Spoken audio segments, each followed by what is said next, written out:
और सीएम को भी लेटर लिखे हैं और होम मिनिस्टर को भी लेटर लिखे हैं कि फौरन प्रभाकर भट्ट को जो है अरेस्ट किया जाए। इस तरह से जो बात करता है दूसरे कौम पर, औरतों पर, और अब तक गवर्नमेंट बहुत लेट की है, फौरन वो कहाँ भी हो उसको जो है अरेस्ट किया जाए। आज हम लोग एक नहीं है, आज हमारे में इत्तेहाद ना रहने की बिना पर आज जो है हम बिखर चुके हैं। अगर मुसलमान, अगर हम लोग एक हो जाएंगे तो जो है हिंदुस्तान के अंदर हम रोज राज कर सकते हैं। जो भी लीडर्स थे, हमारे कौम के लीडर्स, अपने मफाद के लिए काम किए, बस सेकेंड लीडरशिप को डेवलपमेंट नहीं किया। जी फरमाइए सर, 2024 इंतखाबात करीब हैं, तो IUML की जानिब से क्या तैयारियां हैं, क्या अलायंस का इरादा है, क्या है सर?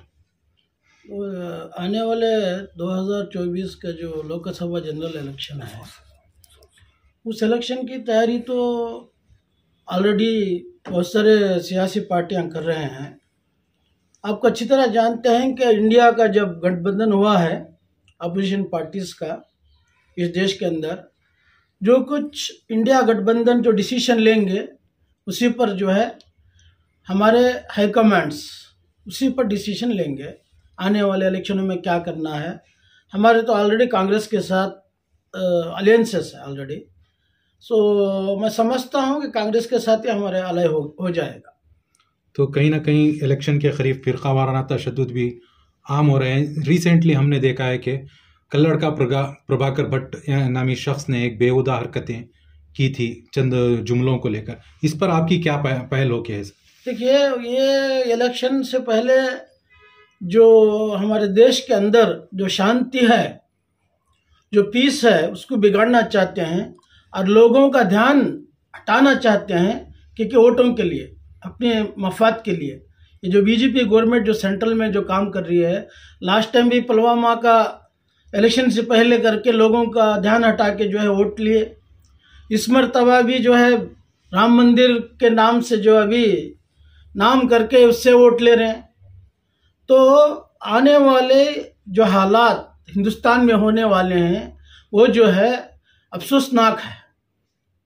और सिर्फ यही नहीं है, हमारे कौम पर हालात ख़राब आने वाले हैं। और ये भाजपा गवर्नमेंट जो पॉलिसीज़ बना रहे हैं, अलग अलग पॉलिसीज़, जिस पॉलिसी के ज़रिए से वो चाहते हैं कि मुसलमान जो है अपने जो हक़ मुसलमान का वो देखना नहीं चाहते हैं। तो इसी तरह प्रभाकर भट्ट वो क्या है, वो ऑर्डिनरी एक RSS का आदमी है, लेकिन इसको जो है मुसलमानों के बारे में कुछ ना कुछ बोलते रहता है कि ताकि वो मीडिया में आ जाए, उतना ही उसका ये है। तो हम लोग जो है ये कांग्रेस की गवर्नमेंट को हम पुरजोर मुतालबा करते हैं कि उसको फौरन अरेस्ट किया जाए। और हम लोग गवर्नर को भी लेटर लिखे हैं और CM को भी लेटर लिखे हैं और होम मिनिस्टर को भी लेटर लिखे हैं कि फौरन प्रभाकर भट्ट को जो है अरेस्ट किया जाए। इस तरह से जो बात करता है दूसरे कौम पर, औरतों पर, और अब तक गवर्नमेंट बहुत लेट की है, फौरन वो कहाँ भी हो उसको जो है अरेस्ट किया जाए और जो है परमानेंट उस पर जो है जेल की सजा हो। सर, कहीं ना कहीं एक फिरका वाराना तशद्दुद भड़काने की कोशिश कर रही है चंद मखसूस तंजीमें, इस पर मुसलमानों को किस तरह की एहतियात बरतनी है और क्या अपील रहेगी IUML की जानिब से? देखिए, IUML के जानिब से मैं कहता हूँ कि आज हमारे हिंदुस्तान के अंदर 80% मुसलमान हैं। हिंदुस्तान के अंदर 80% हमारे मुसलमान हैं, परसेंटेज में देखा जाएंगे तो। लेकिन जो है कमज़ोर हो चुके हैं। किस लिए? हम सियासी शऊर हमारे में नहीं है। अगर सियासी शऊर होता तो हम लोग जो है हमारा इकोनॉमिकली, पॉलिटिकली, सियासी हमारा मर्तबा रहता। और कहीं ना कहीं कमज़ोरी है हमारे में कि नेता नहीं है, हमारा कोई लीडर्स नहीं है क्या। और जो है आज हम लोग एक नहीं है, आज हमारे में इत्तेहाद ना रहने की बिना पर आज जो है हम बिखर चुके हैं। अगर मुसलमान, अगर हम लोग एक हो जाएंगे तो जो है हिंदुस्तान के अंदर हम रोज राज कर सकते हैं। रिसेंटली हमने सिख का एक स्टेटमेंट भी देखा कि बिखरे हुए हैं मुसलमान 18% होने के बावजूद, इस पर आपकी क्या एक छोटी राय? 18 वही बोला ना मैं, 18% होने के बावजूद भी मुसलमान जो है बिक रहे हैं। ये इसकी यही क्या, हमको सियासी शऊर की जरूरत, सियासी में जाना नहीं चाहते हैं, सियासी शऊर नहीं है।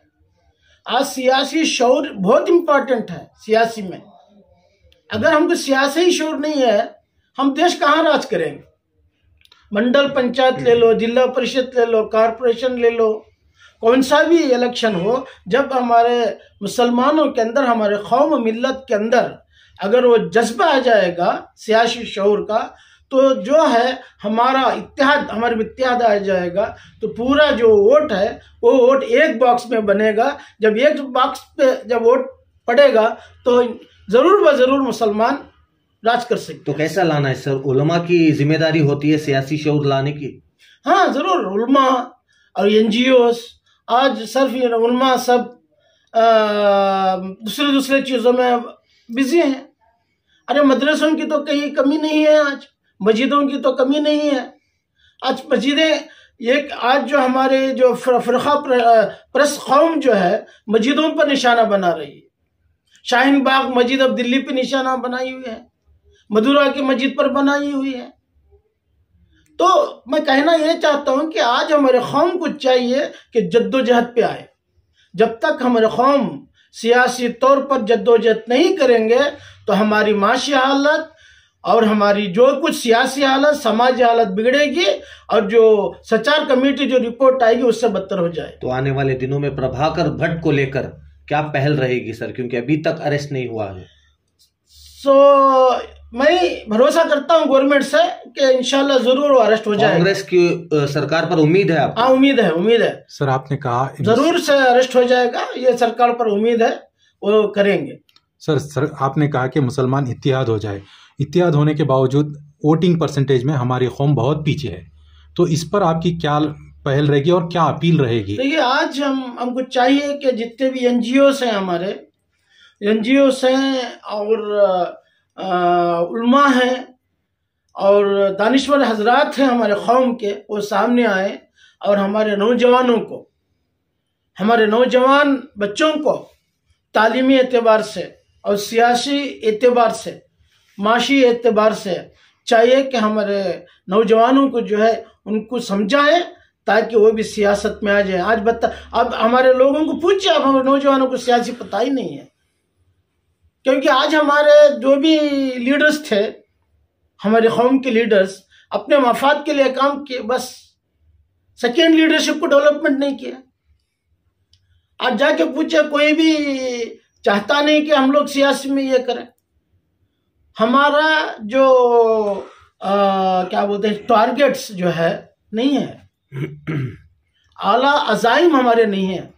अगर हमारे पास, मुसलमानों के पास, हमारे कौम के अंदर एक आला अज़ाइम हो, हमारे पास आला अज़ाइम और आला अकायद की ज़रूरी है, तो उसको उजागर करने के लिए किसकी जिम्मेदारी बनती है? तो हम लोग मुस्लिम लीग से जो है हर तरह का मुहिम चला रहे हैं, सब जगह भी पूरे हिंदुस्तान के अंदर हमारे लीडर्स, हमारे कायदीन के पूरे मुसलमान जो है, मुसलमान की जिम्मेदारी है आज कि आने वाले 24 के लोकसभा इलेक्शन में हमारा काम है, अब से ही काम करें कि लोगों को उशारी करें कि हमारा रोल क्या है मुसलमानों का। हिंदुस्तान को आज़ादी करने में भी मुसलमानों के जाने कुर्बान हुए हैं।